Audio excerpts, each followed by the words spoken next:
శాస్త్రకారుల గురించి, ఇద్దరు కవుల గురించి మనం చర్చించుకున్నాం. ఇప్పుడు శ్రీహర్ష అనేటువంటి ఒక గొప్ప మహాకవి గురించి చర్చించుకుంటున్నాం. సంస్కృత సాహిత్య లలామభూతస్య విశ్వవిఖ్యాతస్య నైషధీయ చరితాభిధస్య మహాకావ్యస్య ప్రణేత. ఇక్కడికి ఆపాలి. ప్రణేత అంటే రచయిత, రచించినవాడు, రైటర్. మహా ఏం ఏం రాశాడు ఆయన? మహాకావ్యస్య ప్రణేత. మహాకావ్యం రాశాడు. మహాకావ్యానికి పేరేమిటి? నైషధీయ చరితాభిధస్య. అభిధ అంటే పేరు. నైషధీయ చరితం అనేటువంటి పేరు కలిగిన మహాకావ్యాన్ని రచించినటువంటి వాడు. ఆ నైషధీయ చరితానికి ఎంత పేరుంది? ఎక్కడుంది దానికి పేరు?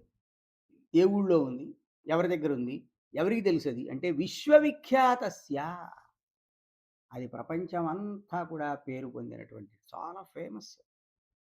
నైషధీయ చరితం అనేటువంటి మహాకావ్యం సంస్కృత ప్రపంచంలో, అంటే సంస్కృతం తెలిసిన వాళ్ళకు ఒక ప్రపంచం, ప్రతివాడికి ఒక నీదో వాడిదో ప్రపంచం, వీడిదో ప్రపంచం అంటామే విశ్వవిఖ్యాతం అన్నమాట. సంస్కృతం తెలిసిన వాడికి నైషధం అంటే తెలియకపోతే వాడికి సంస్కృతం తెలియనట్టే. అది ఎట్లాంటిది అంటే సంస్కృత సాహిత్య లలామభూతస్య. సంస్కృత సాహిత్యానికే అది ఒక లలామ. లలామ అంటే అలంకారం, ఒక గొప్ప అలంకారం. అలంకారమైనటువంటి ప్రపంచ ప్రఖ్యాతం, అంటే ప్రపంచమంతా కూడా పేరొందినటువంటి నైషధీయ చరితం అనే మహాకావ్యాన్ని రచించాడు ఆయన. ఎవరైనా తర్వాత చెప్తాడు. ఒక ఆయన రచించాడు, ఎవడో ఒక ఆయన రచించాడు కదా. విద్వచ్చక్ర చూడామణి. విద్వచ్చక్రం, చక్రం అంటే మీకు తెలుసుగా, వీల్ అంటే స్కాలర్స్ అనేటువంటిది ఒక చక్రం. ఆ చక్రానికి చూడామణి అంటే తల మీద పెట్టుకునే మణి. అంటే మొత్తం చక్రాన్ని కూడా, అంటే ఆ పండిత చక్రాన్ని అంతా కూడా, చక్రం అంటే ఇక్కడ సమూహం, పండిత సమూహం అందరికీ కూడా తల మీద మణి లాంటి వాడు ఆయన. అంటే ఆయన తలపైన పెట్టుకున్న మణి బాగా కనపడుతుంది కదా, బాగా వెలుగుతూ ఉంటుంది.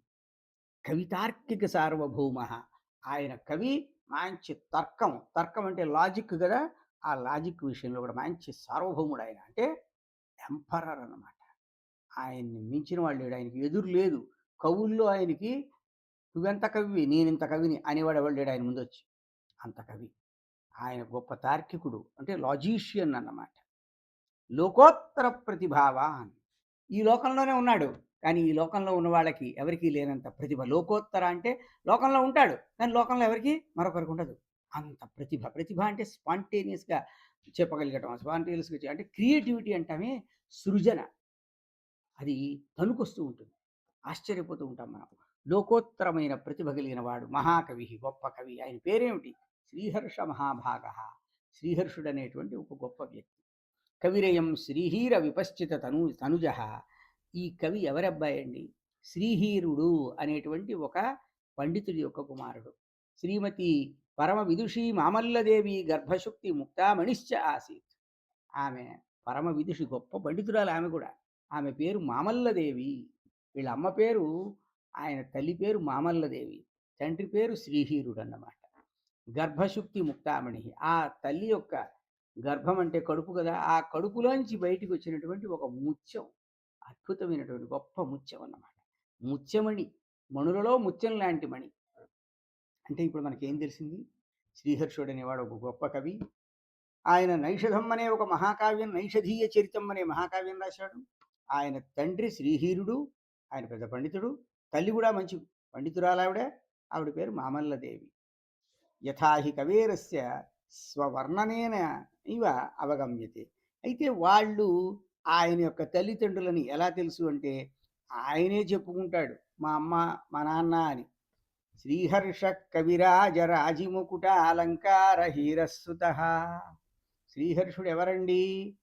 కవిరాజరాజిముకుటాలంకార హీర. అంటే కవులందరికీ కూడా వాళ్ళ యొక్క తలల మీద ఆ కవుల యొక్క కవిరాజరాజి అంటే కవిరాజులు, అంటే కవులే కాదు, కవులకి రాజులు లాంటి వాడు. వాళ్ళలో ప్రకాశించి వాళ్ళకి ప్రకాశాన్ని కలిగించేటువంటి కిరీటాలు ఉంటాయి. ఆ రోజుల్లో కిరీటాలు పెట్టుకునేవాడుగా, దానికి అలంకారంగా ఉన్నటువంటి హీర అంటే ముత్యం, మోతీ అంటాం. అలాంటి వాడు ఆయన. అంటే వీళ్ళ నాన్న కూడా చాలా గొప్ప వాడు. ఈయన అటువంటి శ్రీహర్షుడు మామూలు వాడు కాదు. శ్రీహర్షుడు కవిరాజరాజు ముకుటాలంకార హీరస్తుత హీర. అంటే ఒక గొప్ప కవులందరికీ రాజులాంటి వాళ్ళ పైన మెరిసేటువంటి కిరీటాలు ఏవైతే ఉన్నాయో దానిపైన ఉన్నటువంటి మణిలాంటి వాడి యొక్క కుమారుడు. ఆయన ఎవరు అంటే ఆ కుమారుడు సరే ఆయన అంటే ఆయన తండ్రి కూడా శ్రీహీర, ఆయన పేరు కూడా హీర. శ్రీహీరుడు అన్నమాట. ఆ శ్రీహీరుడు శ్రీహీర కవిరాజరాజ ముకుటాలంకార హీరస్తుత శ్రీహీర. అయితే సుషువే ఆయన కుమారుడని చెప్తూ సుషువే జితేంద్రియ చయం మామల్లదేవీ చయం. అయితే ఈ శ్రీహర్షుడికి ఒక ప్రత్యేకత ఉంది. ఆయన చాలా సెల్ఫ్ కంట్రోల్డ్ అన్నమాట. ఆయన is having control upon his sense జితేంద్రియ. ఆయన ఇంద్రియముల మీద ఆయనకు అదుపు ఉంది. అంటే చాలా గొప్పవాడు, చాలా ఎంతో తపస్వి ఆయన. గొప్ప భక్తుడు, డివోటీ అన్నమాట. అంటే భగవంతుడి యొక్క భక్తుడు. ఆయనకి చాలా ఒక శక్తి సిద్ధి ఉందన్నమాట. మంత్రసిద్ధి గలవాడు ఆయన. అంటే భగవంతుడిని ధ్యానించి శక్తిని సంపాదించినవాడు. శ్రీహీరుడు ఆయన తండ్రి. మామల్లదేవి చయం, మామల్లదేవి ఆయనని కన్నది, అంటే తల్లి అన్నమాట. శ్రీహర్షుడెవరు సామాన్యుడు కాదు, కవిరాజరాజి ముకుటాలంకార హీర. ఆయన ఎంతోమంది కవులు, ఆ కవులకి లో గొప్పవాళ్ళు కవిరాజు. ఆ కవిరాజరాజి అంటే కవిరాజులకి ప్రకాశించు కవిరాజును ప్రకాశింపజేసేటువంటి కిరీటాల్లో అలంకారంగా ఉన్నటువంటి మణిలాంటి వాడు ఆయన. ఎవరు? మన శ్రీహర్షుడు. ఆయన శ్రీహీరసుతుడు. అలాగే మామల్లదేవి ఆయనని కన్నదన్నమాట, అంటే తల్లి. కేచన కవిమమం మైథిల బ్రాహ్మణం సాధయితుముత్సహంతే అపరే కాన్యగుబ్జమితి. అయితే ఈయన ఎక్కడి వాడు అంటే కొంతమంది మిథిల అనే ప్రాంతానికి చెందిన ఒక బ్రాహ్మణేతను, లేదండి కన్యాకుబ్జం అని ఒక ప్రదేశం ఉంది కాశీ అవతల. ఆ కాన్యకుబ్జుడు అంటే కన్యాకుబ్జం వాడు అని ఉపన్యస్యంతి చ స్వస్వపక్షముపపాదయితుం అనేకాన్ హేతున్. అంతేకాదండి, మేమే సరిగ్గా చెప్పామని చెప్పడానికి చాలా వాళ్ళు రీజనింగ్స్ అన్నీ కూడా చెప్తూ ఉంటారు. అసలు బాల్యకాల ఏవ దైవవశాత్ పితృవియోగాత్ దుఃఖభాగభవత్. చిన్నతనంలోనే తండ్రిని కోల్పోయాడు ఆయన పాపం. భర్తృవియోగాత్ భర్తృవియోగ వన్నిన దగ్ధహృదయా తస్య జనని సుతవాత్సల్య వశం వద వత్సమమం అతి ప్రేమ్న పరిపాలయామాస. భర్త పోయాడు, కానీ చాలా హృదయం అంతా ఆమెకి ఎంతో దహించుకుపోయింది భర్త పోవడంతో. కానీ ఈ పిల్లవాడి మీద ఎంతో ఎఫెక్షన్ అన్నమాట, ప్రేమ కలిగిన ఆ తల్లి మాత్రం ఏం చేసిందంటే భర్త పోగొట్టుకున్న బాధను అనుభవిస్తూ ఈ పిల్లవాడిని చాలా ప్రేమగా పెంచింది. అయం బాలః అతీవ చపలమతి వయసా పంచవర్షదేశీయ ఏవ ఏకదా స్వపితుః శాస్త్రార్థే నైయాయిక సార్వభౌమేన ఉదయనాచార్యేణ కృతం అవమానం కర్ణపరంపరయా ఆకన్య. ఈ బాలుడు ఎప్పుడు చాలా ఫికిల్ మైండెడ్, చిన్నపిల్లాడు కదా, 5 ఏళ్ల వాడే. ఓసారి 5 ఏళ్ల వయసులో ఉన్నప్పుడు వీళ్ళ నాన్నగారు శ్రీహీరుడు పెద్ద పండితుడు కదా, ఆయన రాజుగారి ఆస్థానంలోనూ మరెక్కడో ఒక పెద్ద చర్చ జరిగింది ఒక పండితుడికి ఆయనకి. ఆయన పేరు ఉదయనాచార్యుడు. ఆయన కూడా తార్కికులు, అంటే తర్కం అంటే లాజిక్ కదా, ఆ తర్కం బాగా తెలిసినటువంటి పండితులు తార్కికులు అంటారు. ఆ తార్కికులకి సార్వభౌముడు అంటే ఎంపరర్, చక్రవర్తి అన్నమాట. అలాంటి ఉదయనాచార్యుల వారితో మరి వాదం డిస్కషన్ జరుగుతోంది, డిబేట్. అక్కడ అవమానం పాలయ్యాడు. ఎవరు? మన శ్రీహర్షుడి యొక్క తండ్రి. అప్పటికి శ్రీహర్షుడి వయసు ఎంత? 5 ఏళ్ళు. అది విన్నాడు కర్ణ పరంపరయ ఆకన్య. విదీర్ణ హృదయ, మనస్సు చాలా గాయపడింది ఆయనకి. మా నాన్నకు అవమానం జరిగింది, పసిపిల్లాడు, అవమానం జరిగిందని చెప్పి బాధపడి అవమంతారం విజేతు కామహ, మా నాన్నను అవమానం చేసిన వాడిని నేను జయిస్తా అని లోకోత్తర వైదుష్యావాప్తి కామ్యయ సరస్వతీమారాధయితుం ఉద్యుక్తో భవత్. గొప్ప పాండిత్యం సంపాదిస్తాను నేను. ఈ ప్రపంచంలో ఎవరి దగ్గర కూడా అంత పాండిత్యం ఉండదు. ప్రపంచంలోనే ఉంటాను, ప్రపంచంలో ఎవరికీ లేని పాండిత్యం లోకోత్తరం అంటే అట్లాంటి వైదుష్యం అంటే పాండిత్యం. ఆ పాండిత్యం సంపాదించాలని సరస్వతీదేవిని, అంటే చదువుల తల్లి, గాడెస్ ఆఫ్ లెర్నింగ్, ఆమెను ఆరాధించడానికి ప్రారంభించాడు. సమారేభేచ సర్వాత్మన వాగధి దేవతాం ప్రసాదయితం. ఆమెను ప్లీజ్ చేసుకోవడానికి, ఆమెను ప్రసన్నురాల్ని చేసుకోవడానికి పూర్తిగా అతను ప్రయత్నిస్తున్నాడు. అచిరేణైవ కాలేన తేన వాగ్దేవతా ప్రసాదాదేవ దేవ ఆప్త కాపి లోకోత్తర చమత్కారిణి ప్రతిభ. కొద్ది కాలంలోనే ఆ చదువుల తల్లి యొక్క దయచేత అతడికి లోకోత్తర చమత్కార చమత్కారిణి ప్రతిభ, అంటే ఈ లోకంలో ఎవరికీ లేనటువంటి గొప్ప చమత్కారంతో కూడినటువంటి, అబ్బా! చమత్కారం అంటే ఏంటి? అబ్బా! అనిపించాలి. ఎంత బాగుంది, ఎంత బాగుంది అనిపించాలి. అది చమత్కారం అంటే. ఎవరు ఎవరి దగ్గర లేనటువంటి ప్రతిభ, ప్రతిభ అంటే క్రియేటివిటీ గదా! అటువంటి క్రియేటివిటీ సృజన అంటామే, అది ఆయనకి ఏర్పడింది చదువుల తల్లి యొక్క దయ వల్ల. తతశ్చాయం కాన్యగుబ్జేశ్వర పరిషది గత్వా లబ్ధావసరస్య స్వపితురు హోమంతారం ఉదయనాచార్యం వ్యజేష్టేతి. అప్పుడు అతను వెళ్ళి ఆ ప్రతిభతో ఏం చేశాడు? కన్యాకుబ్జం యొక్క రాజు ఉన్నాడే, ఆ రాజు కొలువుకు వెళ్ళాడు. వెళ్ళి ఆ రాయల్ కోర్టుకు వెళ్ళి అక్కడ అవకాశాన్ని పొందాడు. పొంది తన తండ్రిని అవమానించిన ఉదయనాచార్యుల వారిని జయించాడన్నమాట. వాగ్దేవతారాధన లబ్ధ ప్రసాద హర్ష మహాభాగ భూభుజో విజయచంద్రస్య రాజసభాయాంగత రాజస్తూతి నిరూపకంచ పద్యమిదం పపాఠ.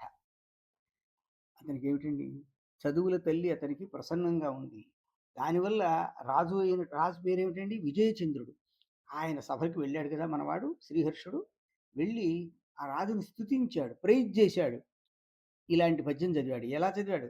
గోవిందనందనతయాచ వపుశ్రియాచ మాస్మిన్ నృపే కురుత కామధీయస్తరుణ్య అస్త్రీకరోతి జగతాం విజయే స్మర స్త్రీరస్త్రీజన పునరనేన విధీయతే స్త్రీ.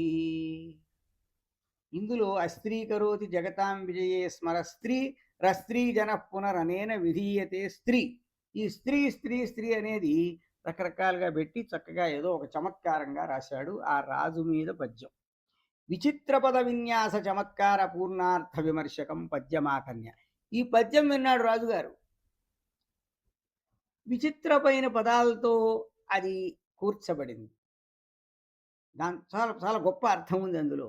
అది వినేటప్పటికీ ఆ సభ అంతా కూడా ఈ కవిని ఎంతో గొప్పగా ప్రశంసించి వాహవా వాహవా అందనమాట. కాన్యకుబ్జేశ్వరుడు విజయచంద్రేణ చ కవిరయం సుభృసం సబహుమానం సమాదృత. ఆ కాన్యకుబ్జ ప్రభు అయినటువంటి విజయచంద్రుడు ఈ కవిని ఎంతో గొప్పగా బహుమానాలిచ్చి ఆదరించాడు, గౌరవించాడు. గచ్చతా కాలేన స రాజపరిషది సర్వాధిక లబ్ధ ప్రతిష్టో విద్వజ్జన గోష్ఠి గరిష్టస్య సంజాత. కాలం గడుస్తోంది. ఆ రాజసభలో ఎంతో అందరికన్నా మించినటువంటి కీర్తిని పొందాడు. ఎప్పుడు ఆ పండితులతో జరిగే గోష్ఠులలో, అంటే వాళ్ళ మధ్య జరిగేటువంటి డిస్కషన్స్లో మనవాడిదే పై చెయ్యి. అలాగైందనమాట. రాజసమ్మానస్య పరాంకోటించ ఆససాదచ. రాజుగారి సమ్మానం అంటే ఆయన గౌరవించడం మామూలుగా గౌరవించడం కాదు. ఇతరులకు ఎవరికి లభించాలంత గౌరవం ఆయనకి ఏర్పడుతోంది. జయచంద్ర గఢవాల వంశ్యో రాజా ఆసీత్. జయచంద్రుడు ఎవరండి? గఢవాల వంశంలో గఢవాలనుంది ఇప్పుడు ఉత్తరాఖండ్లో. ఆ రాజవంశం ఉంది, అక్కడ పరిపాలించే రాజవంశం. అక్కడ ఉన్నాడు జయచంద్రుడు అనేటువంటి రాజు. క్రైస్తీయ ఏకాదశే ద్వాదశే చ శతకే అస్య వంశస్య ఉత్తర భారతే ప్రచుర ప్రభావ ఆసీత్. వీళ్ళ వంశానికి, ఈ గఢవాల వంశానికి 11th 12th సెంచురీస్లో ఉత్తర భారతదేశంలో అంటే నార్త్ ఇండియాలో చాలా ప్రభావం ఉంది. వాళ్ళు చాలా పవర్ఫుల్ కింగ్స్ అన్నమాట. విజయచంద్ర జయచంద్రవు క్రైస్తీయ షట్పంచాశదుత్తర ఏకాదశ శతతమాదారభ్య త్రినవత్యుత్తర ఏకాదశ శతవర్ష పర్యంతం రాజ్యం చక్రుహు. ఈ విజయచంద్ర జయచంద్ర అనేవాళ్ళు బ్రదర్స్. వాళ్ళు 1156 నుంచి 1193 వరకు వాళ్ళు రాజ్య పరిపాలన చేశారు. అతో హర్షస్య స్థితికాలో ద్వాదశ శతకస్య ఉత్తరార్ధ భాగ మన్యతే. కాబట్టి హర్షుడి టైం ఏమిటి? ఎందుకంటే ఆయన ప్యాట్రన్స్ వీళ్ళు కదండి, జయచంద్రుడు విజయచంద్రుడు. ఆయన వీళ్ళ ప్యాటర్నేజ్లో ఉన్నాడు. సో ఆయన కాలం ఏమిటంటే 12th సెంచురీ సెకండ్ హాఫ్ అన్నమాట. Second half of 12th century. ఉత్తరార్ధ భాగం అంటే, ఉత్తరార్ధం అంటే తరువాతి భాగం. ద్వాదశ శతకం అంటే 12th century. So 12th century second half. First half కాదు, సెకండ్ హాఫ్ అన్నమాట. సరస్వతీ సమారాధనోపలబ్ధ అసాధారణ ప్రతిభోసౌ క్రాంతదర్శీ కవి నైషధీయ చరిత అర్ణవ వర్ణన శివభక్తి సిద్ధి సాహసాంగ చంపు చండ ప్రశస్తి విజయ ప్రశస్తి గౌడోర్వి కుల ప్రశస్తి ప్రకృతీన్ కావ్య ప్రబంధాన్. మనవాడు సరస్వతిని, సరస్వతి అంటే చదువుల తల్లి అన్నాం కదండీ! గాడెస్ ఆఫ్ లెర్నింగ్ అన్నాం కదా! ఆమె దయ వల్ల పొందినటువంటి గొప్ప ప్రతిభ కలిగిన వాడు. ఆమె దయ వల్ల ఆయనకి ప్రతిభ కలిగింది. ప్రతిభ అంటే క్రియేటివిటీ. అంతేకాదు ఆయన చాలా గొప్ప హ్మ్, విజనరీ అన్నమాట. అటువంటి గొప్ప కవి. ఒక రివల్యూషనిస్ట్ అన్నమాట. ఒక రివల్యూషన్ తీసుకొస్తాడు. క్రాంతం అంటే క్రాంతి అంటే ఏమిటి? రివల్యూషన్. గొప్ప కవిత్వం. కవిత్వంలో గొప్ప గొప్ప మలుపులు తెచ్చాడాయన. అటు ఈ శ్రీహర్షుడనే కవి నైషధీయ చరితం అని రాశాడు. అర్ణవ వర్ణనం అని రాశాడు. శివశక్తి సిద్ధి అనే గ్రంథం రాశాడు. సాహసాంక చెంపు రాశాడు. చండ ప్రశస్తి రాశాడు. విజయ ప్రశస్తి రాశాడు. గౌడోర్వీశ కుల ప్రశస్తి అనేటువంటి కావ్యములు రాశాడు. ఈశ్వరాభిసంధి ఖండన ఖండకాద్య స్థైర్య విచారణ ప్రకరణ ప్రభృతిని శాస్త్ర గ్రంథాంశ. ఆయన కొన్ని శాస్త్ర గ్రంథాలు కూడా రాశాడు. కావ్యాలే కాదు. కావ్యం అంటే చమత్కారానితో అర్థాన్ని ఆకట్టుకునేవి. శాస్త్రం అంటే ఏమిటంటే ఇది ఇంతే అని తీర్మానం చేసేటువంటి పద్ధతిలో ఉండే గ్రంథాలు శాస్త్ర గ్రంథాలు. ఈశ్వరాభిసంధి అనేది ఒక శాస్త్ర గ్రంథం. ఖండన ఖండ ఖాద్యం అని ఒక శాస్త్ర గ్రంథం. స్థైర్య విచారణ ప్రకరణం అనే ఒక శాస్త్ర గ్రంథం. ఇలాంటివన్నీ రాశాడు. కావ్యేషు అస్య నైషధీయ చరితం గ్రంథాంతరేషు చ ఖండన ఖండకాద్యం యాదృశీం ప్రశస్తిం యశస్వితాంచ అవగాహేతే నతాదృశీమన్యే ప్రబంధా. ఇన్ని పుస్తకాలు రాస్తే ఆయన కావ్యాలలో నైషధీయ చరితం చాలా గొప్ప పేరు సంపాదించింది.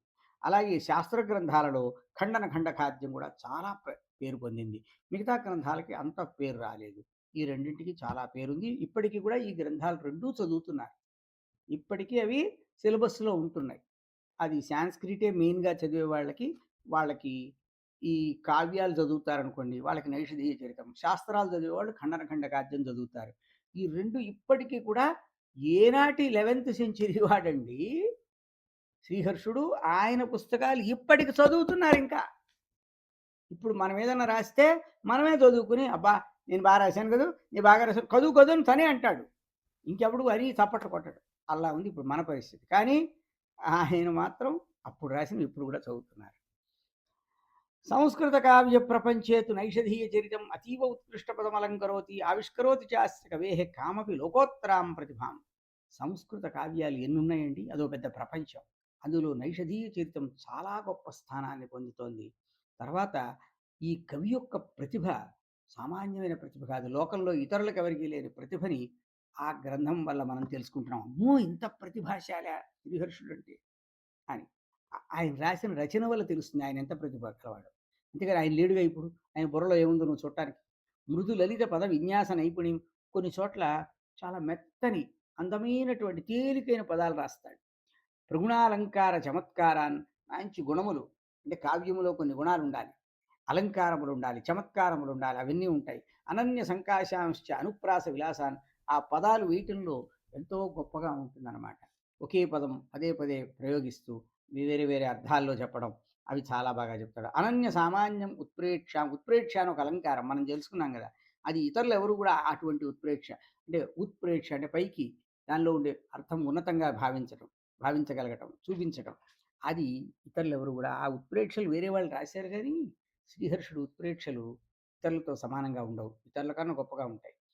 నిరుపమాంచ ఉపమాంచారుతాంచేదం కావ్యం ఆవిష్కరోతి. ఆయన ఉపమాలంకారాలకి పోలిక లేదండి. వేరే వాళ్ళు చెప్పే వేరే వాటికి చెప్పేటువంటి ఉదాహరణలు వేరు. ఆయన ఉపమాలంకారాలు ప్రయోగిస్తాడు. అందులో ఉదాహరణలు గొప్పగా ఉంటాయి. ఇవన్నీ కూడా ఆయన గొప్పతనాన్ని ఆ కావ్యం ద్వారా మనకి తెలుసుకోగలుగుతున్నాం. అభిలక్ష్య ఏవ ఉక్తం కేనాపి నైషధం విద్వదౌషధం ఇది. ఇవన్నీ చూసి ఎవడో ఒక గొప్ప ఆయన చెప్పాడు. నైషధం విద్వదౌషధం. మీరందరూ పలకండి ఇది. నైషధం విద్వదౌషధం. నైషధం అంటే పండితులకు కూడా ఔషధం లాంటిది. ఔషధం అంటే ఏమిటి? ఒక మెడిసిన్ లాంటిది అనమాట. అది తీసుకుంటే ఏదైనా మనకి సరిగ్గా మనకి శక్తి కావాలంటే శక్తి కోసం మెడిసిన్స్ తీసుకునే వాళ్ళు ఉంటారు. అట్లాగే ఈ నైషధం చదివారనుకోండి మంచి పాండిత్యం వస్తుంది. అన్యేన చ కేనాప్యభియుక్తేన యుక్తమేవోక్తం. ఇంకో పండితుడు ఇంకా బాగా చెప్పాట ఏమని? తావద్వా భారవేర్భాతి యావన్మాఘస్య నోదయః ఉదితే నైషధే కావ్యే క్వమాఘ క్వచ భారవిః. అమ్మాయిలు మీరు ముగ్గురు కవుల గురించి చదివారు ఇప్పుడు ఈ కోర్సులో. చదవాలి, చదువుతున్నారు, చదువుతారు. ఏమిటవి? భారవి, మాఘుడు, శ్రీహర్షుడు. భారవి ఎప్పటిదాకా బావుంటాడు. తావద్వా భారవేర్భాతి అప్పటిదాకా భారవిది బావుంటుంది. ఎప్పటిదాకా? అప్పటిదాకా. అంటే యావన్మాఘస్య నోదయః నువ్వు మాఘుడి యొక్క కవిత్వం చూడనంత వరకు భారవిదే బావుంటుంది. మరి నైషధం తెరిస్తే మాగుడిది ఎంతవరకు బావుంటుంది? ఉదితే నైషధే కావ్యేను క నైషధ కావ్యం ఉదయించింది. అంటే దాన్ని తెరిచావు. క్వమాఘ క్వచ భారవిః మాగుడెక్కడా? భారవెక్కడా? వాళ్ళకెక్కడో ఎంత దూరంలోనో ఉంటారు. కాబట్టి నైషధ కావ్యానికి ముందు మరెవరి కావ్యాలు కూడా సరిపోవు అంటాడు ఇంకొకాయన. ఈ విధంగా నైషధీయ చరితం అనేటువంటి గొప్ప కావ్యాన్ని రాసినటువంటి శ్రీహర్షుడు ఎంతో ప్రతిభావంతుడు. ఆయన రాసిన నైషధీయ చరితం, ఖండన ఖండకాద్యం ఈ రోజు వరకు కూడా పాఠాల్లో అందరూ చదువుతున్నారు. ఆ కావ్యానికి సమానమైన కావ్యం మొత్తం సంస్కృత కావ్యాల్లో మరొకటి లేదు. అంత గొప్ప కావ్యాన్ని రచించినటువంటి గొప్ప కవి శ్రీహర్షుడు గురించి మనం తెలుసుకున్నాం.